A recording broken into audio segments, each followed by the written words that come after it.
Meus queridos irmãos, sejam muito bem-vindos. Você está no canal Bíblia de Fato e nós estamos dando continuidade ao nosso estudo sobre a palavra apostasia no texto de 2 aos Tessalonicenses 2 e 3.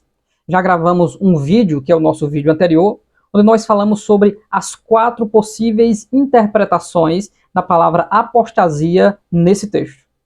E agora nós daremos continuidade e traremos 4 pontos sobre a possibilidade de apostasia nesse texto se tratar do arrebatamento.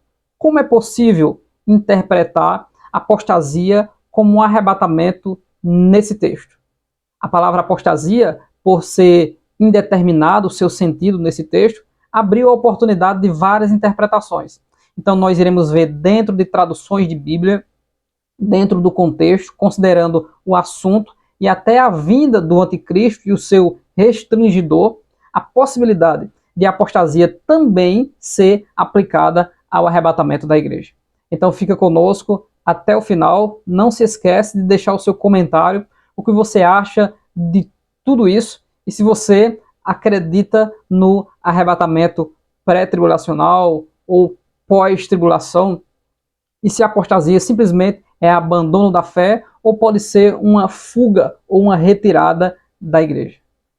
A primeira coisa que nós precisamos considerar são as traduções. Nós sabemos que existe um abismo muito grande em relação à Bíblia traduzida para o português e as línguas originais hebraico, grego e aramaico.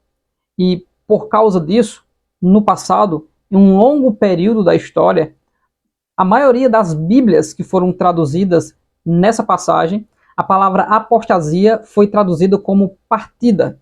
Temos alguns exemplos aqui, baseado no livro em que nós estamos estudando, que é Quando a Trombeta Soar.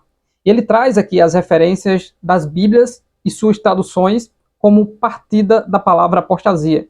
Em 1384, a Bíblia de Wycliffe. Em 1526, a Bíblia de Tyndale. Em 1535, a Bíblia de Coverdale. Em 1539, a Bíblia de Cranmer.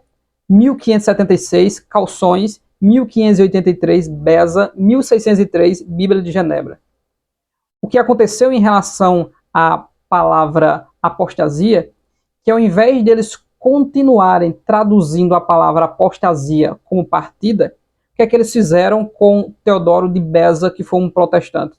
Ele fez a transliteração, que é a transformação de uma palavra de uma língua para outra, e traduziu a palavra apostasia, criando uma palavra do português, que é a palavra apostasia que nós conhecemos. Daí o sentido da palavra apostasia, dentro de todo um contexto, se dá nas duas principais possibilidades, que é o abandono de uma doutrina ou simplesmente o afastamento geográfico e físico de algo. Só que nós precisamos considerar o seguinte, que a maioria do uso da palavra apostasia dentro das Sagradas Escrituras é muito mais do que a palavra apostasia no sentido de abandono da fé. Então a palavra apostasia é muito mais usada como partida, como retirada, como saída ou como fuga do que abandono da fé. Depois dessa transliteração da palavra apostasia, as traduções mais modernas começaram a utilizar essa palavra como rebelião. E as traduções foram a NIV, a RSV, a NRSV, Goodspeed, Moffat, e as Bíblias de Jerusalém, Williams e Phillips usaram basicamente como grande revolta ou rejeição. E muitos consideram a influência do contexto papal, em que muitos cristãos entendiam que alguns papas eram o próprio anticristo e colocavam o fim dos tempos, o fim das eras, para o seu momento em que eles viviam, baseado em perseguições e em mortes. E isso influenciou também as traduções de termos e de textos completos dentro das Sagradas Escrituras. 3 Bíblias inglesas modernas usam a palavra apostasia como afastamento. São as Bíblias de Berkeley e também a Bíblia ASV e NKJV. vê. Então veja que houve aqui uma mudança de sentido da palavra apostasia, que basicamente todos entendiam que significava partida. Por causa de um contexto, essa palavra foi tomando o rumo para rebelião, para abandono da fé. A outra coisa é que o termo apostasia e partida, dentro do contexto histórico, não mudou o seu sentido de partida, nem após o Novo Testamento, no período chamado patrística, nem antes do Novo Testamento também. Porém, o segundo ponto que nós precisamos tratar é dentro de um livro apócrifo, que é 1 Macabeus, capítulo 2 e versículo 15, onde o texto diz: sobrevieram enviados do rei a Modim para impor a apostasia e obrigar a sacrificar. Nesse contexto deste livro apócrifo, o contexto é de apostasia. O contexto é de conquista, de invasão, de abandonar a doutrina, de abandonar a Deus. Uma coisa que nós precisamos considerar quando o termo ele está indeterminado é que o autor, por citar a palavra partida ou retirada, já dá a entender do que os leitores ou os ouvintes estão percebendo do que se trata. Então, em Macabeus, 1 Macabeus 2,15, o texto está falando sobre apostatar, obrigar a apostatar, a sacrificar a ídolos, ou a deixar ao Deus Todo-Poderoso. Porém, não é o que acontece nas cartas de Paulo em 1 aos Tessalonicenses e 2 aos Tessalonicenses. Então, até aqui nós precisamos considerar que ao longo da história as traduções consideravam o termo partida como saída geográfica de um lugar e que textos que já definem o assunto como Macabeus estão falando de apostasia. Estão falando de apostasia no sentido de abandono da fé. Então, lá em Macabeus, a palavra apostasia tem o seu sentido de abandonar a doutrina, abandonar a igreja, abandonar a fé. Por isso, nós passamos para o terceiro ponto, dentro da possibilidade de Paulo estar falando em 2 aos Tessalonicenses 2 e 3, de apostasia como a retirada dos crentes de sobre a terra antes que venha a manifestação do anticristo. E como nós podemos pensar sobre isso? Basicamente, sobre o principal assunto de Paulo aos Tessalonicenses, que é o arrebatamento da igreja. Se Paulo usa a palavra apostasia em 2 aos Tessalonicenses 2 e 3, no sentido indeterminado, isso significa dizer que Paulo está expondo uma palavra aos ouvidos daqueles que estão ouvindo a sua ministração, que eles já compreendem do que Paulo está tratando. E é isso que nós consideramos quando analisamos os capítulos de 1 aos Tessalonicenses e 2 aos Tessalonicenses. Quase todos os capítulos das epístolas aos Tessalonicenses falam da retirada da igreja e do arrebatamento da igreja. Em 1 aos Tessalonicenses, há uma referência que o apóstolo Paulo fala que eles se converteram dos ídolos ao Senhor, ao Filho de Deus, ao Deus Todo-Poderoso. No capítulo 2, no versículo 19, Paulo indica aos Tessalonicenses que proporcionam a esperança na alegria que há na vinda do nosso Senhor e Salvador Jesus Cristo. No capítulo 4, ele oferece a declaração completa da manifestação de Cristo, da sua parousia aos crentes. Nos versículos do 13 ao 17, Paulo fala sobre os mortos que iriam ressuscitar, que iriam ser transformados e junto com os vivos iriam subir para se encontrar com o Senhor nos ares. No capítulo 5, Paulo fala que os crentes foram designados para salvação, não para a perdição eterna. E no capítulo 2 da segunda carta de Paulo aos Tessalonicenses, ele fala da nossa reunião com ele. Dentro de todo esse contexto, o apóstolo ele tem uma palavra de consolação para os Tessalonicenses. Conferindo na Bíblia, em português, em 2 aos Tessalonicenses 2, versículos 16 e 17, Paulo diz: e o próprio nosso Senhor Jesus Cristo, e nosso Deus e Pai, que nos amou e em graça nos deu uma eterna consolação e boa esperança, console o vosso coração e vos conforte em toda vossa palavra e obra. Havia uma ansiedade e um medo sobre aqueles que estavam morrendo, uma ansiedade e um medo sobre o grande e terrível dia do Senhor. E o que Paulo está tratando aqui é que os crentes serão retirados. E nada mais plausível do que Paulo estar confirmando isso no capítulo 2 da segunda epístola, dizendo para eles estarem atentos para que ninguém engane eles em relação à reunião deles com Cristo, de que antes que venha esse grande dia do Senhor, que vocês temem, acontecerá a partida, acontecerá a fuga. Não seria uma palavra de consolação? Paulo está dizendo, não se preocupem, porque antes do dia do Senhor, a igreja vai abandonar a fé. Então não seria isso uma palavra de consolo para os crentes que esperam a vinda do Senhor Jesus Cristo? E o que se encaixa dentro do contexto é que Paulo está dizendo, não se preocupem tanto com o anticristo, com o grande dia terrível do Senhor, porque antes disso, isso não acontecerá sem que antes a nossa reunião com ele não aconteça. Isso faz com que a palavra apostasia se encaixe muito bem dentro do arrebatamento secreto, quando esta é interpretada na sua versão anterior de partida. Isso é uma das possibilidades. Isso não nega ou despreza a interpretação do abandono da fé, até porque abandono da fé ou apostatar da fé são sinais que antecedem o arrebatamento da igreja e a vinda do nosso Senhor e Salvador Jesus Cristo. Porém, a apostasia de 2 Tessalonicenses 2 e 3 é a apostasia, ou seja, o acontecimento que antecede a manifestação tanto do anticristo como, consequentemente, do nosso Cristo. Então aqui já tratamos de três coisas. A primeira coisa, a questão das traduções, que era usada na maioria das traduções como partida. A segunda coisa, o contexto de Macabeus, que fala do abandono da fé, por isso, apostasia naquele contexto é traduzido como abandonar a fé.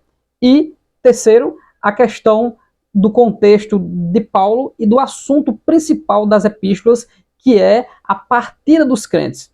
E por apostasia nesse texto ser indeterminado, é possível ser utilizado como partida, pois Paulo está consolando os cristãos quanto a estarem tranquilos em relação à reunião com Cristo, porque a qualquer momento eles partirão para se encontrar com o Senhor. E, enfim, entramos no nosso quarto e último ponto, que é a questão do paralelismo antitético com o anticristo, o homem da iniquidade, o homem do pecado. O que seria um paralelismo antitético? São palavras opostas para dar ênfase àquilo em que o termo se opõe. Como, por exemplo, a palavra apostasia. Não acontecerá a vinda do anticristo sem que aconteça isso. Então, o paralelismo antitético ele tem um sentido contrário. Então, a palavra apostasia não seria um abandono da fé nesse texto, mas o sentido contrário àquilo que o anticristo promove, que é abandonar a fé em Cristo.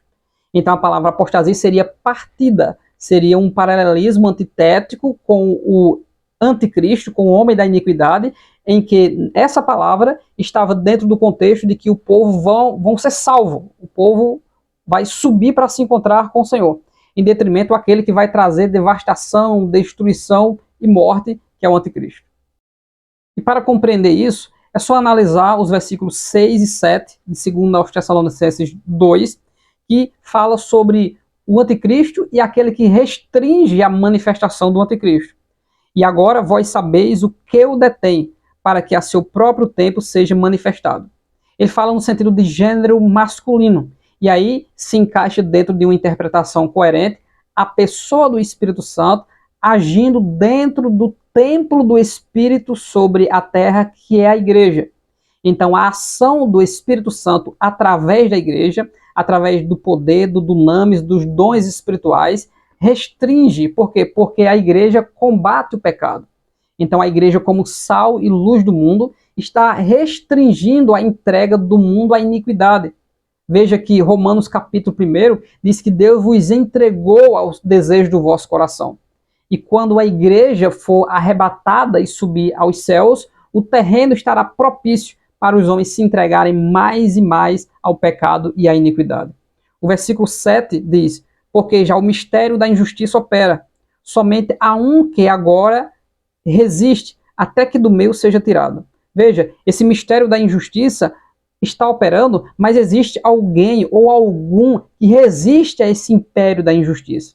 Isso significa que se resiste, o império não tomou conta de todas as coisas. Mas quando isso que resiste, ou esse que resiste, for retirado, aí sim o império do mal irá reinar dentro desse contexto de pecado e de iniquidade sobre a face da terra. E se o texto do versículo 3 fala a palavra apostasia e se manifeste o homem do pecado, isso significa dizer que a palavra apostasia vem com seu acontecimento logo anterior à manifestação daquele. Então, o que resiste à manifestação daquele é o Espírito Santo habitando na igreja, ou seja, a ação da igreja sobre a face da terra. Isso faz com que a palavra apostasia, que é o que acontece antes do anticristo, se encaixe no arrebatamento da igreja. Porque quando do meio for retirado aquele que restringe, ou seja, o restringidor for embora, aí sim o homem da iniquidade pode se manifestar. E aí onde a palavra apostasia se encaixa nesse texto como retirada, como fuga, como saída.